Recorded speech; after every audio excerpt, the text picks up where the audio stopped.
My name's okay. Okay, sorry. So I have to point it at my mouth. Okay, there we go. Ooh, yeah.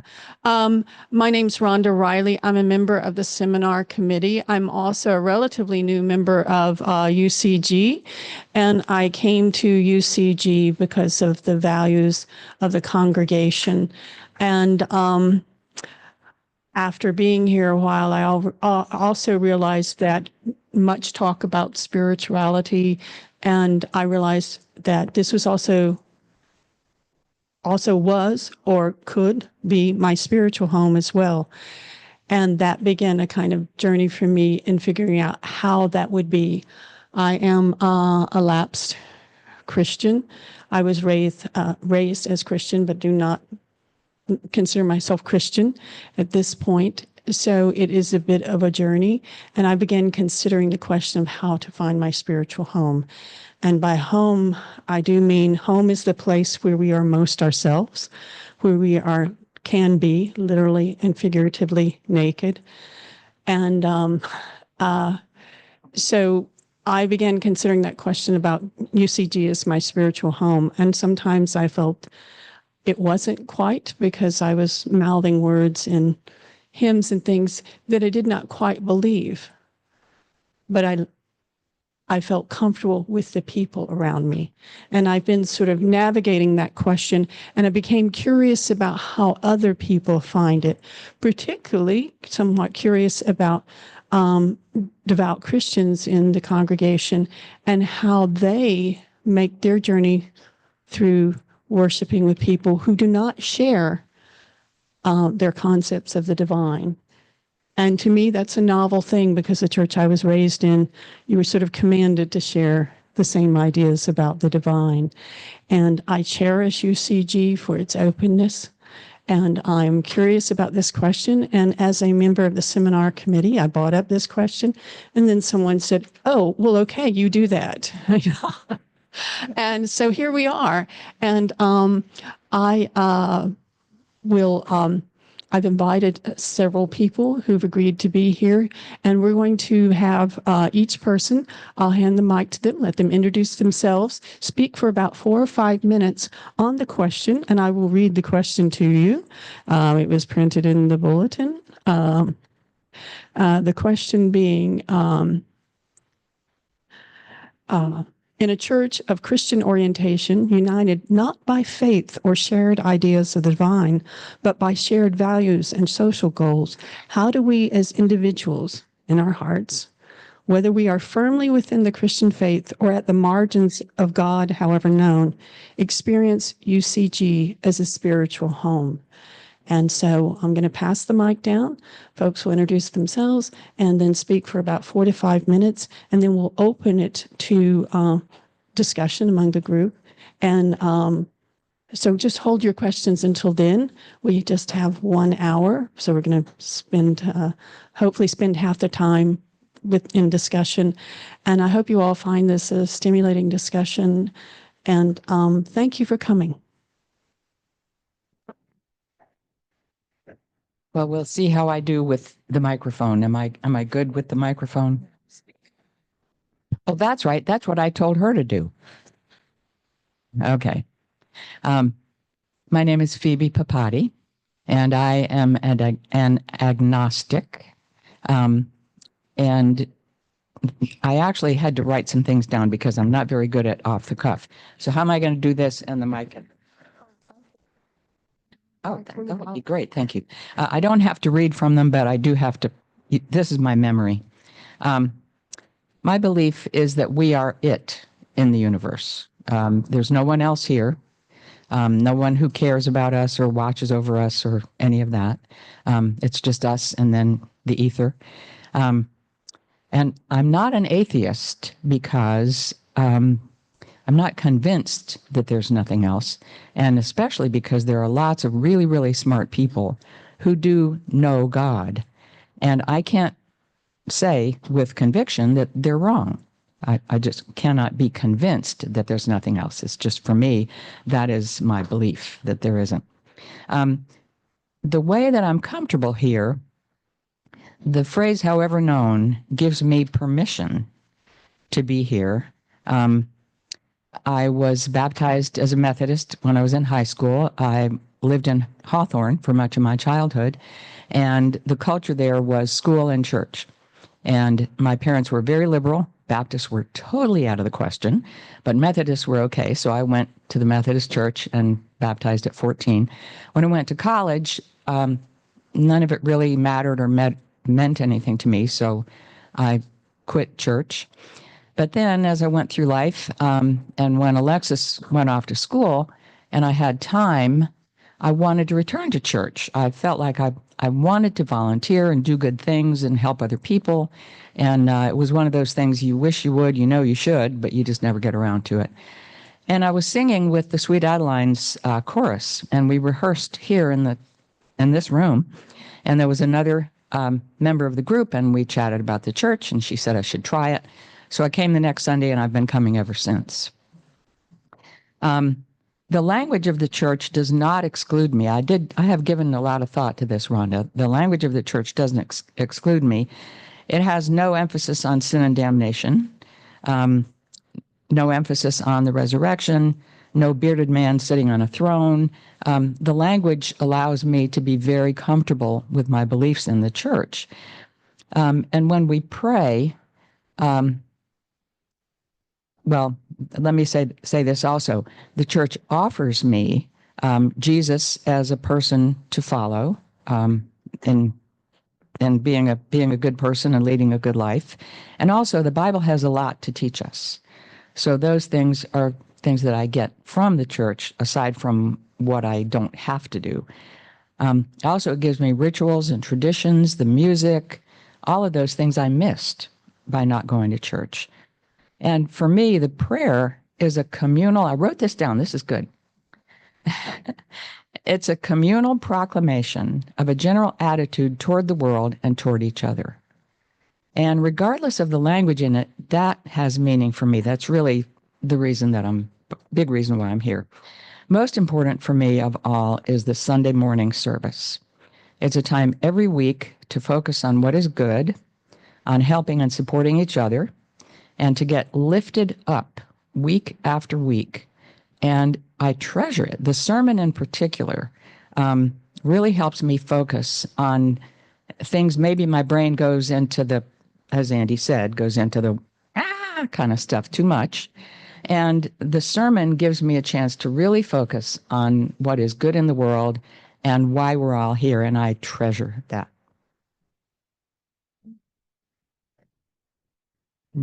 Thank you, Phoebe. Is this working okay? Okay. Hi, I'm Mark Burlingame.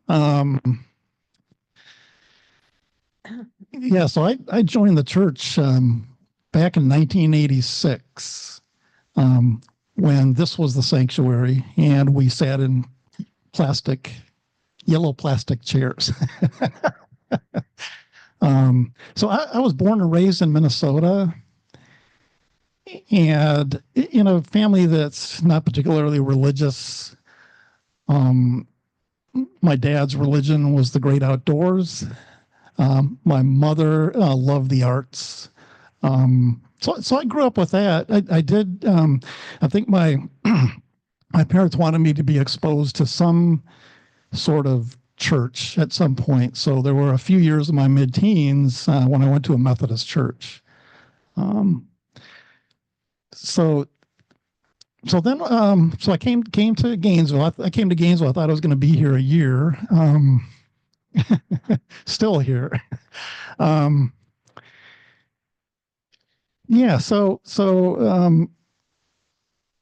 I ended up coming to UCG. I'd been to a couple of times, been to a UCC church up in Minnesota, and came to UCG, and again, I was very skeptical about anything religious, about God. There was just a lot about Christianity that just didn't make much sense to me. But UCG was this place where, I'm more of an introvert. It took me a little while to kind of get into the groove of what UCG is about. But I always appreciated UCG focus on social justice. The sermons were always made me think. And UCG had a softball team. And also they appreciated whatever musical talents I had, encouraged to do that. But I think for me, where I really, because of UCG, I think I really found my spiritual home. There was a small group of UCG folks. They had invited me to a silent retreat, and this was at Goldhead State Park, and this was back in the 1990s. And I went, and while I was there, a friend passed me a book that was titled "Touching Peace," and it was by the Buddhist monk Thich Nhat Hanh. And I read a few pages of this book, and it was one of those moments where I just went, "Wow!" And everything just kind of clicked for me in terms of how I looked at the world, how I looked at spirituality.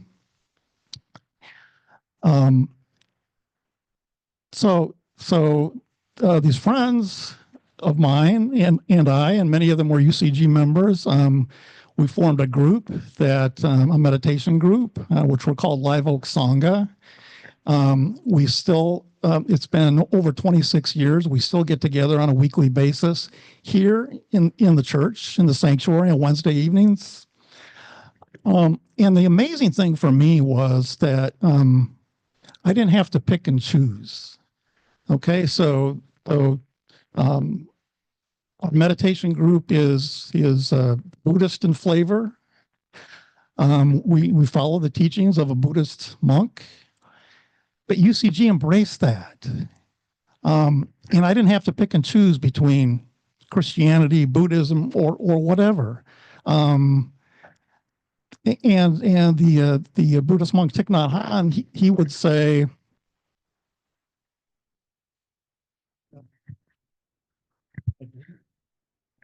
okay, back. Thich Nhat Hanh would say, don't abandon your spiritual roots. Okay, no matter what your spiritual roots are, don't abandon your spiritual roots. There are jewels in every spiritual tradition. And for me, it was just so freeing. I didn't need to pick and choose. I could try out some of these teachings and some of these practices, and no matter what tradition. And UCG embraced that, and has embraced this particular, our Live Oak Sangha group, which is part of the small groups program, which we were talking about beforehand. We have many small groups. But yeah, that was, so for me, it was really kind of an unexpected thing that happened that really made me feel like, yeah, this is my spiritual home. And I have so much appreciation for the ministers here and the congregation just for supporting my journey, which for me has just been an amazing, from my perspective, been just an amazing, incredible thing. So. Thank you. Can you hear me now? Yeah. Okay, good. I was invited by Rhonda as somebody who identifies as a Christian, and I have a little bit of trouble with that. I follow the way of Jesus, the way of trying to follow the way of compassion, gratitude, meditation, and justice making. But so far as identifying as a Christian, that's a problem for me. So it's a problem because of many Christians and the way the Christians have evolved in ways that I no longer believe. And from Richard Rohr. And Richard Rohr is someone I have been to work conferences with, meditation conferences with, and he embraces people who are contemplative of different, coming from different religions. And the place where he works is called Contemplative in Action, contemplation and action, which is very much what I find in UCG. And he said, we worship Jesus instead of following him. We made Jesus into a mere religion instead of a journey towards a union with God and everything else. This shift made us into a religion of belonging and believing instead of a religion of transformation. And I find that quotation very much in the spirit of UCG, that it's a matter of following the way rather than of identifying as a certain thing or as saying, we're in and you're out. And a lot of the things that Christians have followed over the years, I no longer believe in, and particularly the whole idea that's the basis of a lot of more evangelical Christians, of the idea that Jesus died to save us from our sins, that the angry God would come at us if it weren't for Jesus to dying on the cross. And in my life, I've done some things I regret, but I don't think any of them quite go to the level of capital punishment.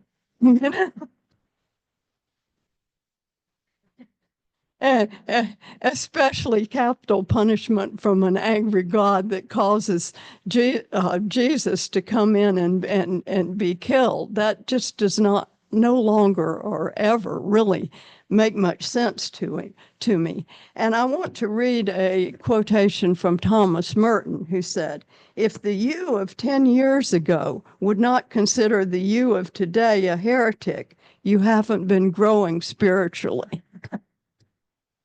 And, and I think that's very true. And I'm grateful to the company of people in UCG of allowing that growth of spirit beyond dogma, the dogma of Christianity, and being able to accept following the way without having to follow the dogma, which is a real gift to me. And among the people of Christian leaders that I admire, many of them have come into dialogue with Buddhist, Hindu, other Christian, other beliefs easily. I refer to particularly the dialogue between Desmond Tutu and the Dalai Lama that's in Mission Joy. If you haven't seen that on YouTube, it's beautiful. That the root of spirituality is kindness and compassion, and in that place, followers of many different ways can meet. And so I'm grateful to UCG for finding room for nurturing those things, and also for nurturing a deepening of my Christian spirituality in the celebrations of contemplative prayer in Lent and in Advent and in the morning prayer group that I'm in. So I can be here and be a follower of the Christian way, and yet not be hemmed in by the things of the dogmas of the church that I no longer believe in. Amen. Hi, my name is Risa. Can you hear me? My name is Risa, and I appreciate being here. And I had a feeling we'd have a lot in common. And I was raised Jewish, and I still am Jewish. My family were not practicing Jews because when you live in New York, everybody was Jewish, I thought, except the school or and what they did, but I didn't know them. So it's kind of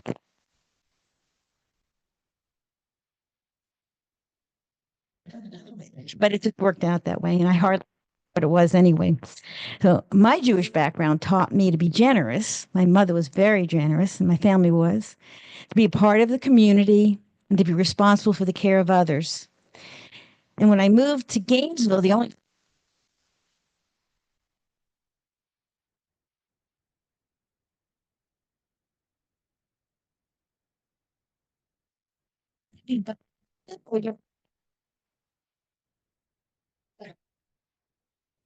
uh, no guilt at all. It was easy.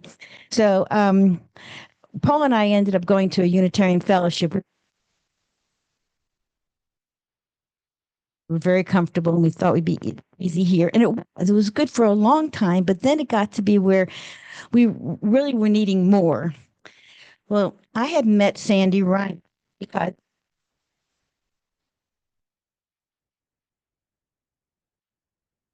the title of being her non-church. And it worked until because Sandy knew that I was searching for a community. And one day she said to me, "Why don't you visit UCG? You can take as much as you need, give as much as you can, and stay as long as you want."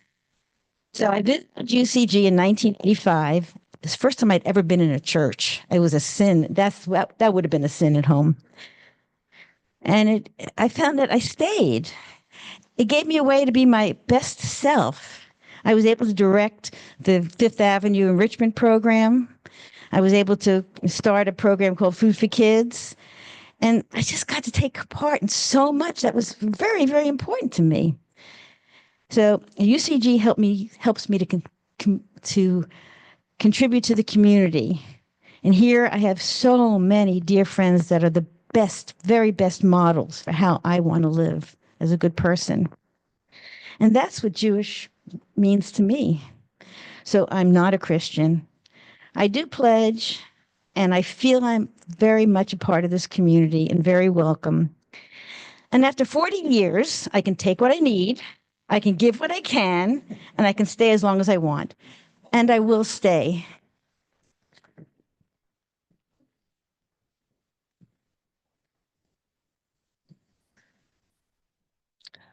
Okay, thank you. And now, does anyone have any questions or comments or things they'd like to add?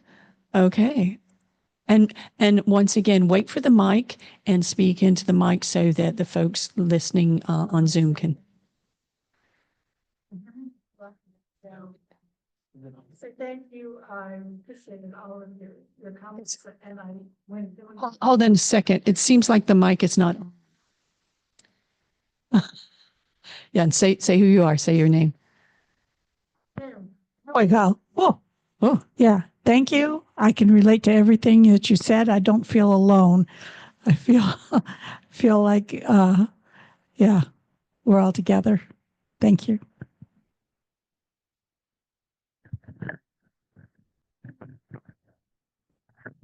I have a question generally, reflecting on mine and Nancy's change and our arrival at UCG through the parking lot ministry. We were jokingly with Larry. That's another whole story. But my question, as you affiliated with UCG, which for us has been a wonderful experience, did that change your relationship with any of your friends or family? Well, in your name, you never introduced yourself. Well, Wilson Bell. Wilson Bell, that was. In my case, no, it really did not. It really has not changed my relationship with anyone that I know. And in fact, I joined UCG mostly because I knew so many people here already. Lovely weddings and funerals here. So I've finally joined after many years of thinking about it. My mother's family are all very conservative Christians, and she has a huge family. We still have reunions. Last weekend, I was at one. And they sort of know where I stand, and the topic generally does not come up. So we're good. Certainly for me, the way things changed when I got involved in UCG was my circle of friends became exponentially larger. Yeah. Yes, enjoy this community. And the last community that I was with, they understand, I think, that I've changed some, and that I keep some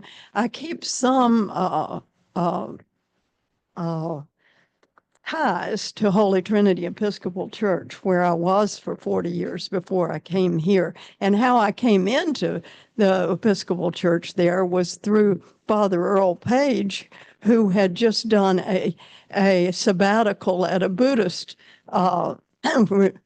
at a Buddhist retreat for all summer. And I, at that time, was more of a Buddhist practitioner than a Christian practitioner. And he was giving a seminar on the relationship between Buddhism and Christianity, and we just clicked, and I did a lot of things with him. But then over the years, Holy Trinity turned to being a lot more conservative, and this is more my spiritual home. However, I keep on Sunday mornings, I do prayers for the homeless breakfast that they have there, and I have no trouble with praying for people in Jesus' name there. Well, my family really doesn't understand this. They don't really know about it. I mean, my Jewish friends, even here, this is the United Fellowship that I go to because I can't explain to them I'm not a Christian. And the fact is I haven't joined UCG, although I've been here and active, and because it's honest. It's more honest for me to be, and I can talk to them about a place where I can go that's liberal, that's caring, that gives, that takes it. And so it's just too hard. Once I say I'm at a church, they won't listen to who you are. So I don't have to say it. It's kind of like, you have to remember to pick and choose what I say. I do that all the time. So why not do it to the place I care the most about and keep it safe? And so my friends want to come. Really, my Jewish friends want to come. You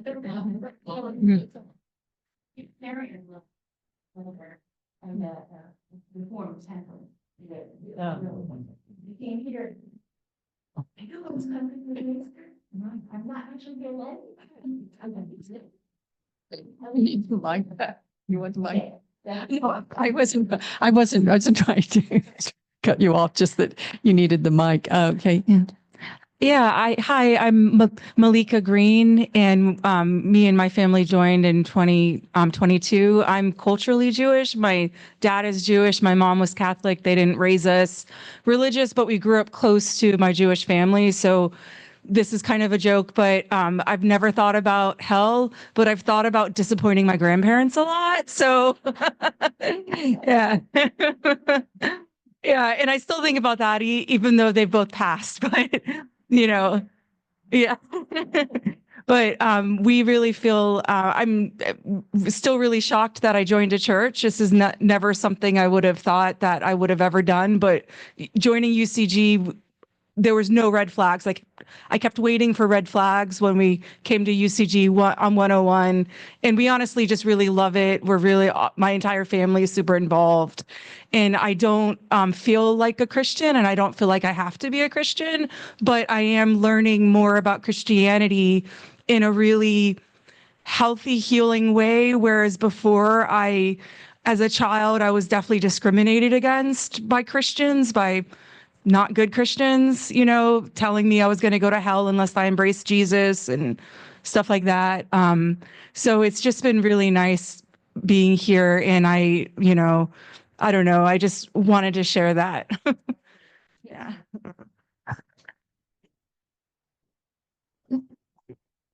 I am Daryl Hartman. Thank you for this panel. It's great. I'm not a Christian, more Buddhist, I would say.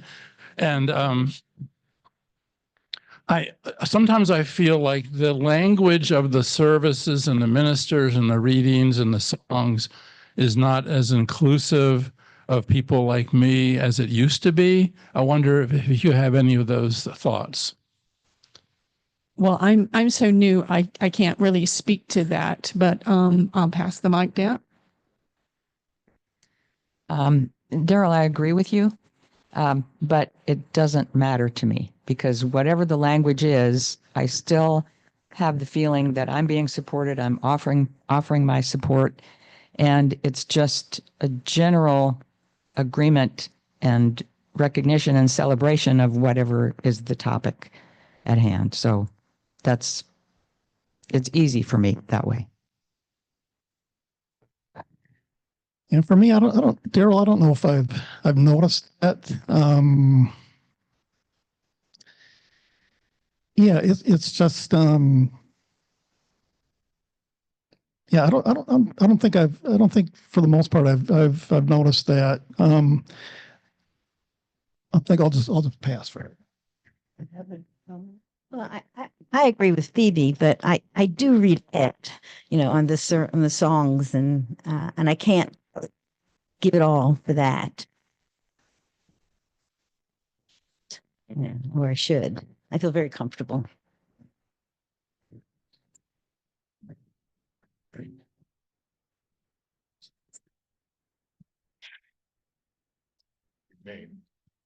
Pradeep Kumar. And I've been here a long time. And I can, this is in response to Daryl's comment, which is, do you feel that there is less of what did you call it? Inclusiveness. I'm not sure that there is any, what do I want to say? Yeah, there's less of inclusive, let me start again. There's less of active declaration of inclusiveness than it used to be. I'm not sure that that necessarily means something at all, but let me continue. So I started coming here for reasons that have that are now way past in history. But over the years, what I recognized was that there are two types of people. There are people who are inclusive, and then there are people who are exclusive, which is a little simplification, but stay with me. Because if you are exclusive, all you have to know is yourself. And if, you can exclude people on the basis of what they are not, if there is any difference or something. If you want to be inclusive, then you have to know a lot more about the outside world. And when people are exclusive, that's because they didn't do the work. Take it for what it is. That's I'm looking towards my guidance here, but that's really what's. I mean, there is a real genuine group of people who believe in exclusive existence, and there's and I like to think that they are more contemplative, informed, and otherwise people that I like, who know a lot and therefore want to be inclusive. I think that's. Are you the one? I was going to say one more thing about Daryl. One of the things, in more inclusive, less inclusive, and we know this because we've, from a lot of the Buddhist teachings. For me, then I become aware of my judging mind.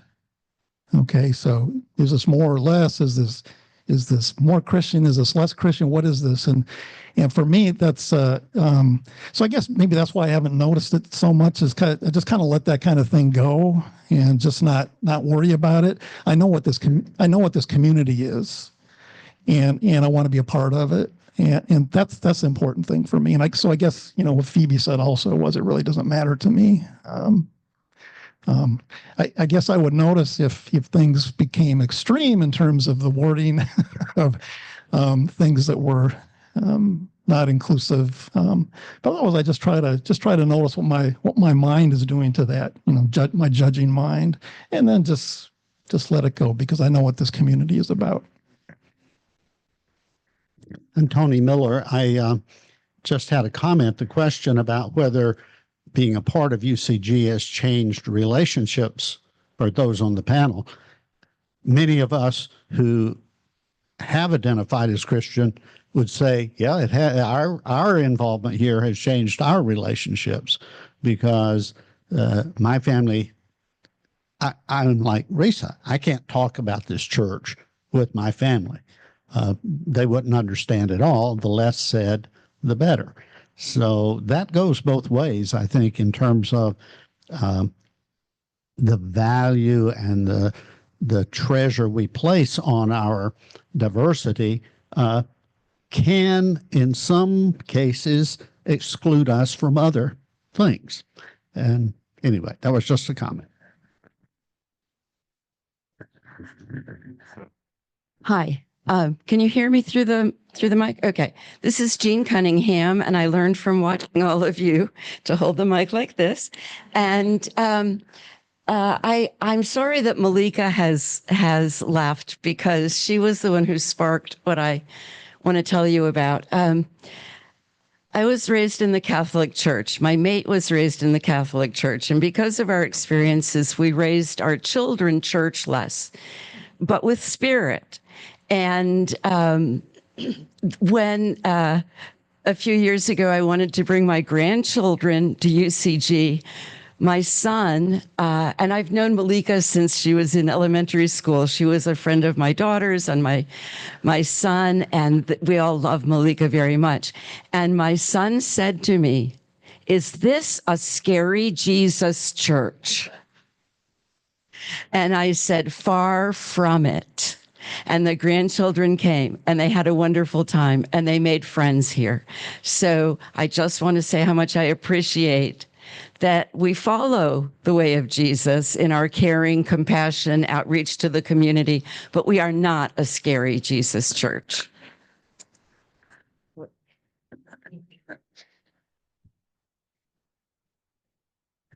Hi, I hope I'm holding this correctly.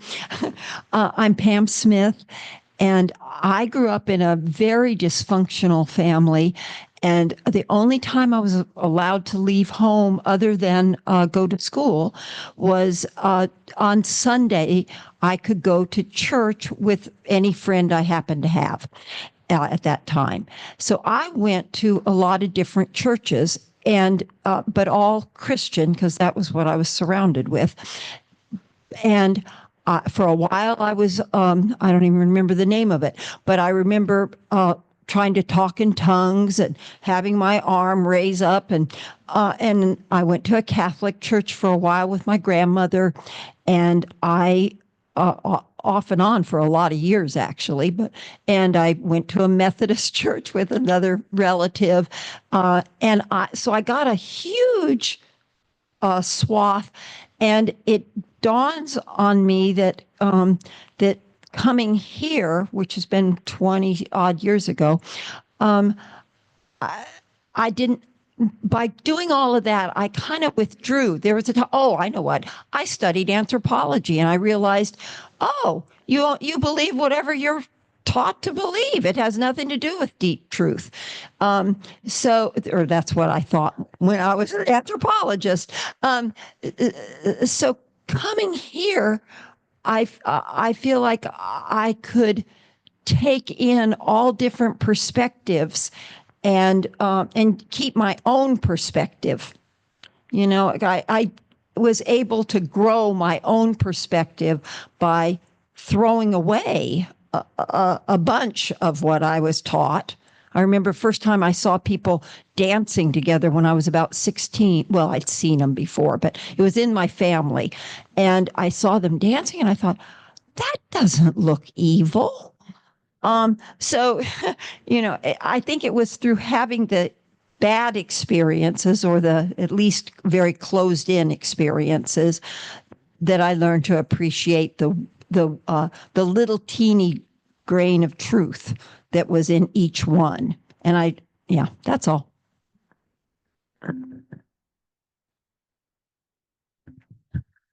I'm Sue Littell, and I just wanted to share something that actually Larry Reimer shared with me when we were in the 101 class getting ready to join, and I was had been in another church for 20 some years, and in that church you served as every kind of thing, and we were there all the time. And when there wasn't anybody to do it, we did it. And I was tired. I was really tired of doing all that stuff. And I just wanted to come to church, and that was it. And not have to do all that stuff. So not have to teach Sunday school or, run this or run that committee or be an elder and all that.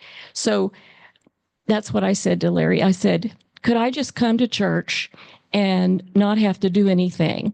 And he was very gentle and, with me, but he said, this church is kind of like a co-op. And they're just different people that shared the different tasks, and no one has to do everything. It's shared by so many people. And I thought, right. So, but anyway, I started, and of course I got involved in some things, even though I just said I wasn't going to. But I think the thing that I appreciate is the trust that Larry and Sandy have had in building the community that we have, because they trust us to lead things and not have to control it all. So it is kind of a co-op community that they have created, and I just appreciate it. Thank you.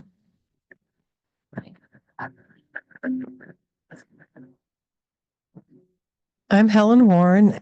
This exercise, I think, is really fantastic. It's such a great opportunity to learn so much about every one of us. I was raised in a family that was agnostic, at least, and my father would take us to the Unitarian Church on occasion because he thought we needed some kind of background on that. And I learned how to sing the Itsy Bitsy Spider. That's all I remember. I was about 5 years old. And then in junior high, I had some friends who went to a Methodist youth camp thing on Wednesday nights, and I started going to that, and I started thinking, yeah, I believe. I did the witnessing and stuff, and my parents were worried for me. As life went on, that I could be a part of, and never really found that. I tried to do the Holy Roller community too, Pentecostal. And I pretty much found with my family, the fact growing up that we spent a lot of time outdoors. And I found my connection to God, whatever known, outdoors. But then I also found flow outdoors on the river. And as we developed the relationship and I moved up here, having been raised as a serious Catholic, she really wanted me to have some kind of a church foundation, and like, please come to UCG with me. Say that again. I wanted us to have some kind of church foundation that we could do together. Okay, my turn still. And so I would come with her, rather than being able to go outdoors on a Sunday. I found myself Sundays. And there would be something, a poet, a poem, even some of the biblical stuff would move me, but the singing, and I would just find myself in tears, literally in tears, and I'd just lean into flow and say, thank you. And then as a community, as I became more involved, I came up from St. Pete, so I was new back to Gainesville again, but going out to events of social justice and seeing how many people from this community were there just gave me so much pride and sense of connection. And I feel myself being more of a humanist I do think of Jesus a lot, and I try to follow the path that I think he said we all have the ability to be good people, and I continue to try to do that. But I'm more of a all the religions came to a place for the time period that they were needed, and people prayed to God, and however God was on whatever part of the planet, whatever year we were in evolution creation, those people found their God that they needed. And I try to find the God I need every day by the minute, and some minutes more than others.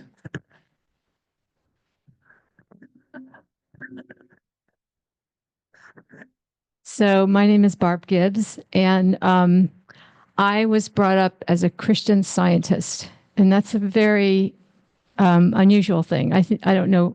There's maybe one other person in this church that was brought up that way, and it was so out there. I didn't understand any of it. It was, very intellectual and very Bible centered, and of course, they didn't believe in doctors, and so that was as a child. So I had to go to Sunday school, and it was up north, and it was always cold, and it was in a basement. I mean, seriously, I knew the Bible was, we didn't have Bible stories, with pictures as kids. We had the real Bible.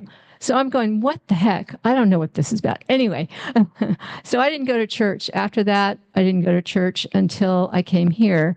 I was church shopping in 1990, and I went to the Christian Science Church just to check it out as an adult. Same thing. I didn't get it. It just didn't work for me. So I came here 35 years ago, and I've never looked back. It's just been my home, my community, and my spiritual. I learned everything about spirituality here in this church.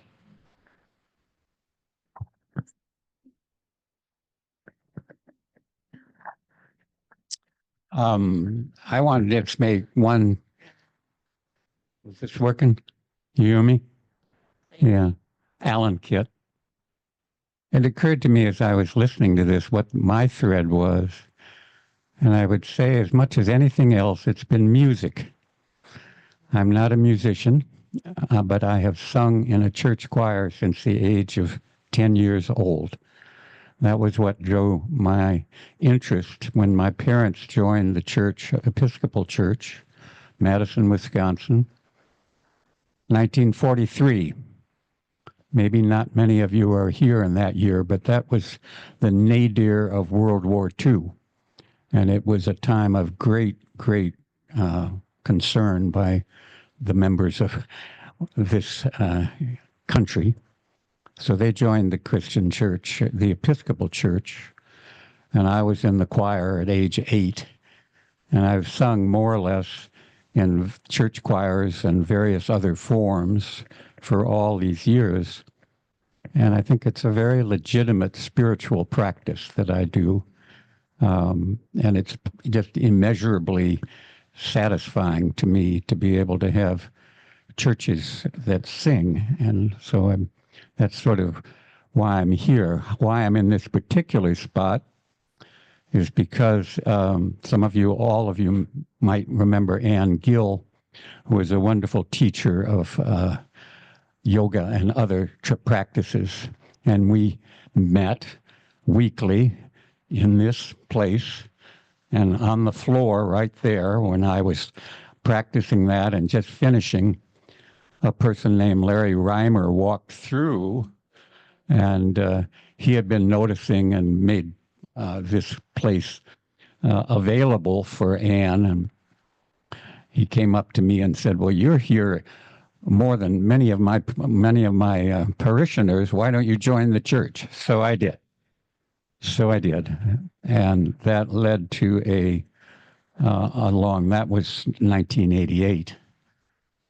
I've had one other spiritual and significant thing that I would share. We moved to Vermont in 2002 to join a co-housing community. And there I became very familiar with the Unitarian Church. And there was one that was very in Woodstock, Vermont, which is a gem of a town. And their Unitarian Church had been founded very soon, in the 1840s. And they had a superb minister, And that was another very enriching experience. And again, I was able to sing in their choir as well. So I would leave it at that. This is Phoebe Papati again. Alan, you mentioning the music.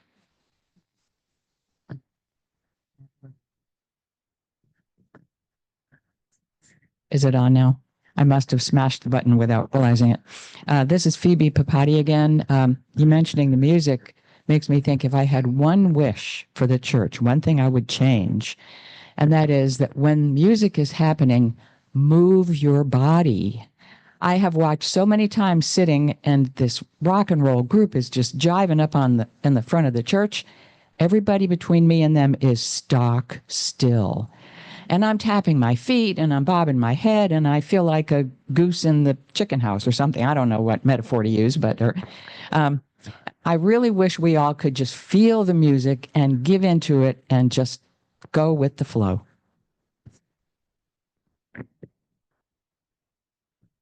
Thanks. Go ahead. My name is Mike Myers, and I've been around the church since the late 80s. We moved here in 86, and my wife, Kathy, who is a recovering Catholic. Yeah. Said it was time. She said it was time to find a church because we had 3 boys and they were at that elementary school age and she wanted to have a foundation. So she went out and she searched a lot of the churches you all just talked about and ended up coming here, just checking it out. And one Sunday she said, well, I'm going to go and join that church. And I said, okay, I'll join with you. So that was 1988. 98. There you go, see? I have a guide. And I am a construction person.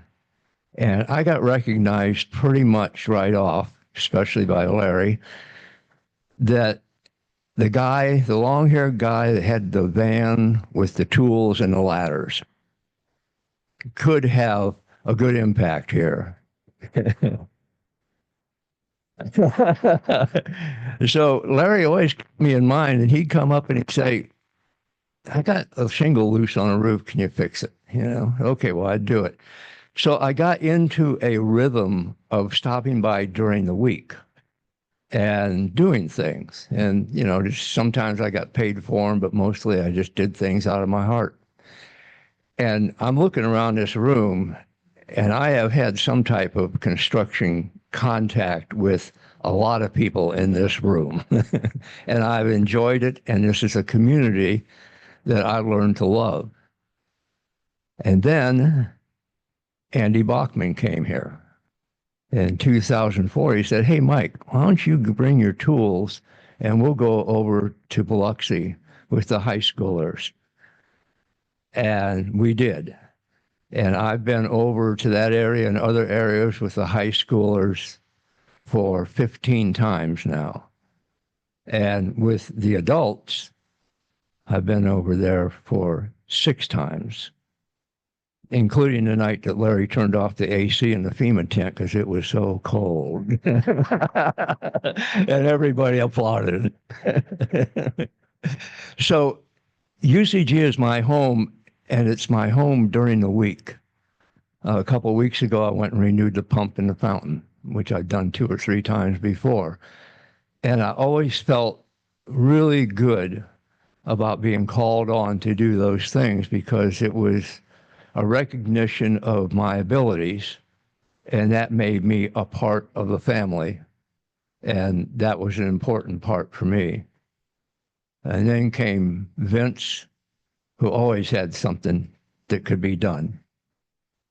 And I always enjoyed just the sound of his voice was great.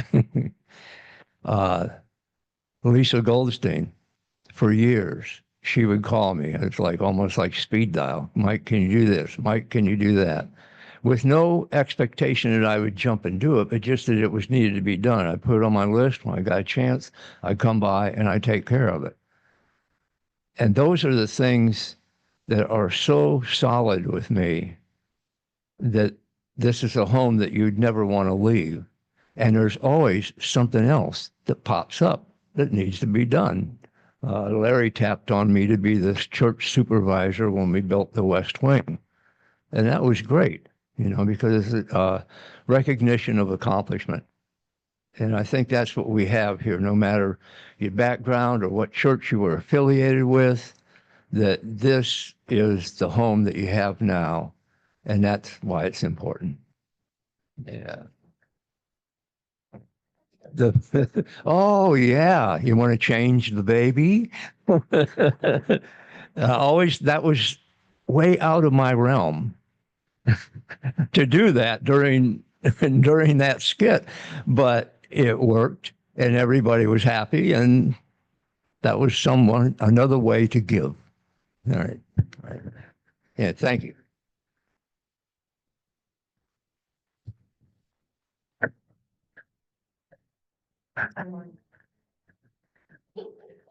Anyone else have any questions or comments? Well, we have a question on Zoom. Okay, would you?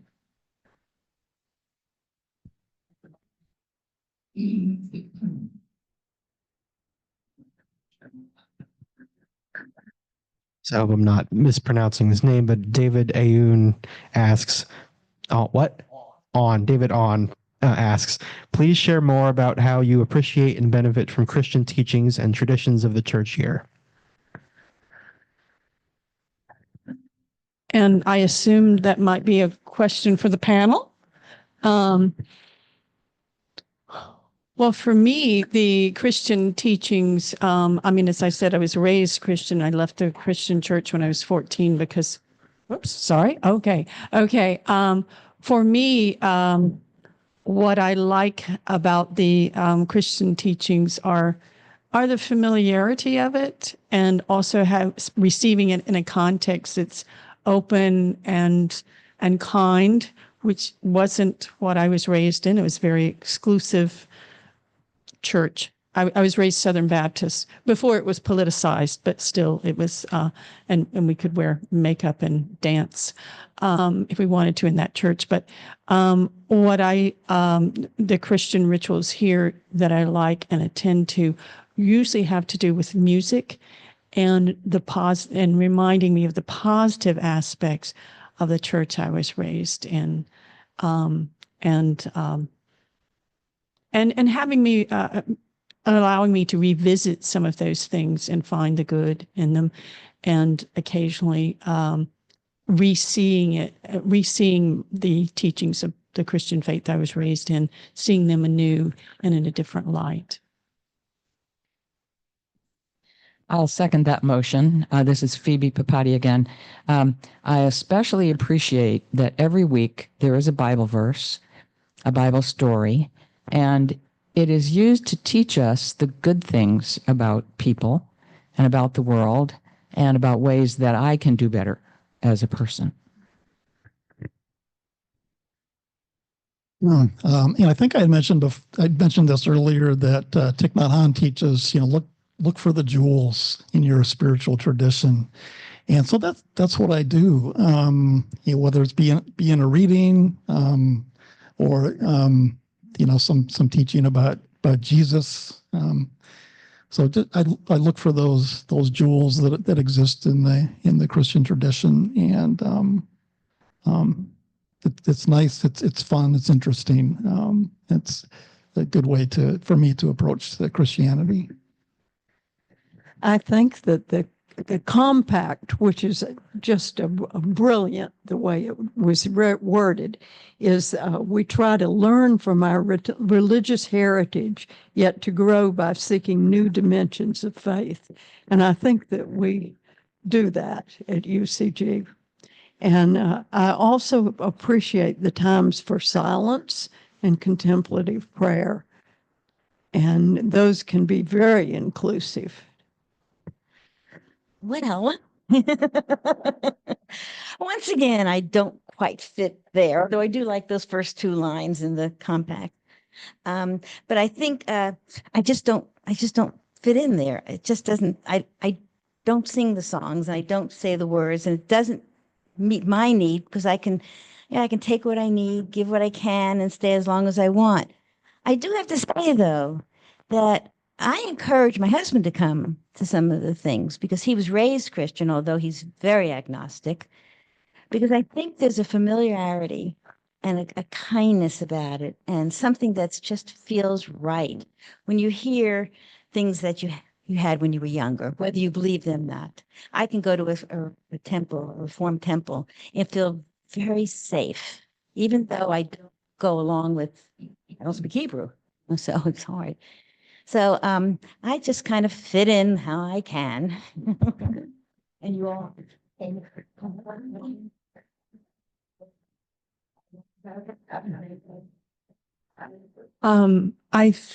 it's 12:30.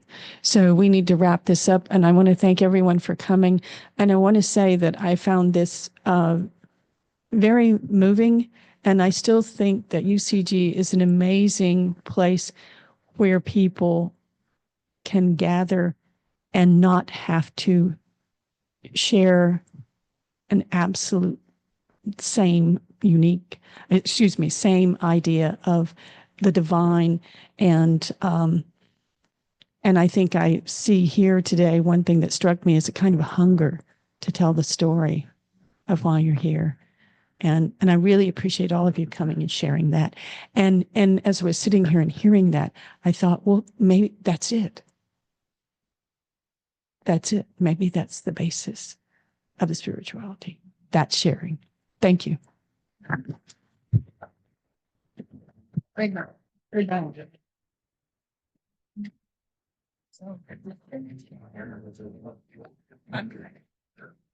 That was a lot. Okay, nice to meet you, Ben. Glad to know you. I knew you. Oh,